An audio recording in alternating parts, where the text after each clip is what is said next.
Vous écoutez Il n'y a pas deux matins pareils en ce mardi 24 octobre.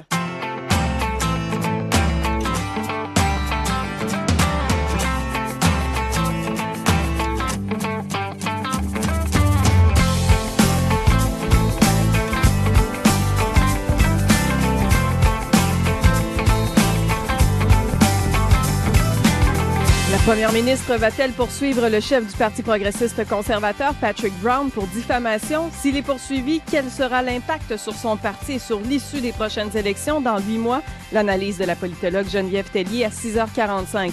Et Bob Ray sera avec nous à 7h15 pour nous parler de son nouveau rôle d'envoyé spécial au Myanmar.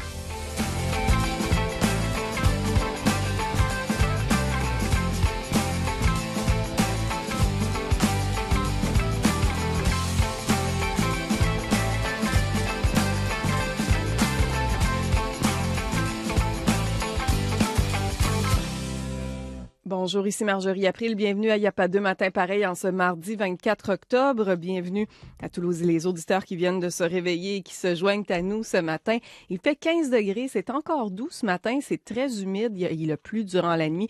D'ailleurs, sur la route, à certains endroits, la chaussée est encore mouillée, surtout dans les régions plus à l'ouest de Toronto.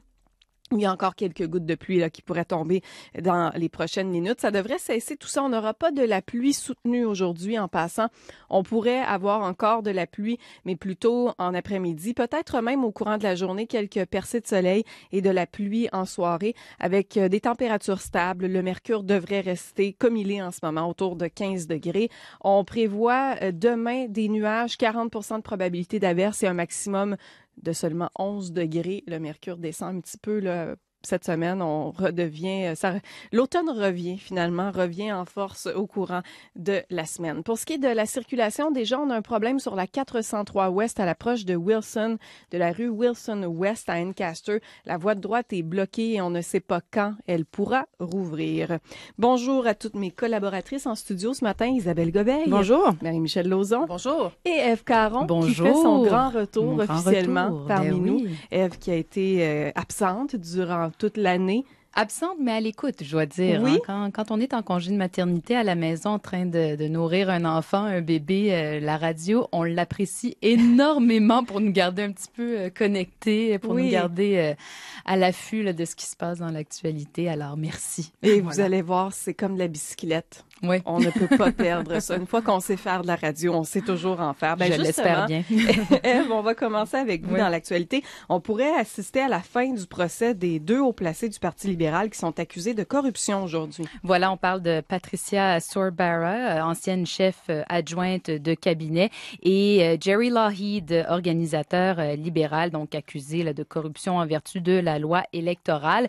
Mais au procès aujourd'hui, le juge doit trancher, à savoir, est-ce qu'il va ou non accepter la requête en non-lieu qui a été déposée par les avocats de la défense plus tôt ce mois-ci. La défense estime qu'il est carrément impossible que les accusés soient reconnus coupables en raison du manque de preuves. Ça, c'est ce que la défense avance. Maintenant, si le juge accepte cette requête, Patricia Sorbara et Jerry Lougheed seraient acquittés. Sinon, le procès va reprendre, seront acquittés, devrais-je dire. Sinon, le procès va reprendre avec les arguments de la défense. Donc, le juge a convié les 2 parties en cours en début d'après-midi. Et l'Assemblée de la francophonie de l'Ontario continue de faire pression sur le gouvernement pour qu'il modernise la loi sur les services en français. Oui, nouveau cri du cœur. Cette fois, c'est une lettre d'opinion publiée par le président de l'AFO, Carole Jolin. Il affirme que c'est nécessaire, une refonte, une modernisation est nécessaire puisque la loi a 30 ans.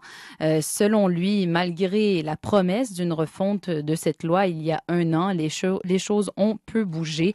Il aimerait que la cadence donc s'accélère. Ça doit être mise à jour. Il y a beaucoup de choses qui ont changé depuis. Le nombre de francophones en Ontario a augmenté. Et puis, il y a plusieurs éléments de la loi qu'on trouve qui sont maintenant dissuets, qui doivent être revus, modernisés. Et puis, c'est grand temps de le faire. Après 30 ans, là, je pense que c'est plus que temps. Et puis, la ministre est de cet avis-là aussi et est prête à travailler avec nous pour faire des changements. Maintenant, nous, on demande que ça se fasse rapidement. Si les prochaines élections, on ne veut pas que ça vienne un enjeu électoral. Rappelons qu'en juin 2016, il y a aussi le commissaire au service en français, François Boileau, qui avait qualifié la loi de désuète. Je termine, Marjorie, en mentionnant que le service de train GO sur la ligne Lakeshore Est est suspendu à l'heure actuelle. C'est en raison d'une enquête policière sur la mort d'une personne près de la station Guildwood. C'est survenu vers un peu avant 6 heures ce matin. GO Transit dit que l'interruption est temporaire. On ne précise pas, par contre, quand est-ce que le service sera rétabli, mais on invite les gens donc à aller prendre, à utiliser notamment la Commission des transports en commun, la CTT, donc pour se rendre au centre-ville ce matin. Et justement, par rapport à cette enquête de la police, ça perturbe également certains trajets d'autobus de la CTT à Scarborough, donc l'autobus 86 Scarborough et l'autobus 198 U of T Rocket doivent faire des détours à cause de cette enquête qui a lieu au coin de Kingston et Céleste. Eve Caron, merci, bien contente de vous retrouver à l'antenne. Beaucoup. Et on vous entendra à nouveau à 6h30 au bulletin d'information régionale. Et pour ceux qui se demanderaient qu'est-ce qui va arriver avec Annie Poulain, ne vous en faites pas, vous allez continuer à l'entendre sur nos ondes.